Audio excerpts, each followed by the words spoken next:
ilahiyeye karışmamak. 7. En şiddetli hücumdan en az meşakkat ve küçük yaralar. 8.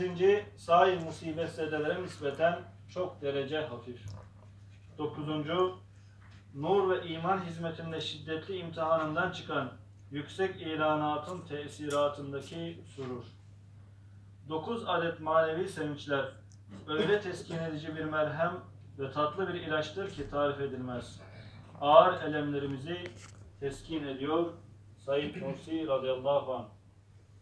Bismi Subhanehu aziz sıddık kardeşlerim, evvela haccı men eden, zemzemi döktüren, hakkımızda eşeddi zulme müsaadekar davranan ve Zülfikar ve Siracın Nur'un müsadelesine ehemmiyet vermeyen ve bizi garazkârâne kanunsuz tazip eden memurları terfi ettirip hanemizden çıkan mazlumane lisan hal ile yüksek ağlamamızı ve sesimizi işitmeyen bir müstebit kabinenin zamanında en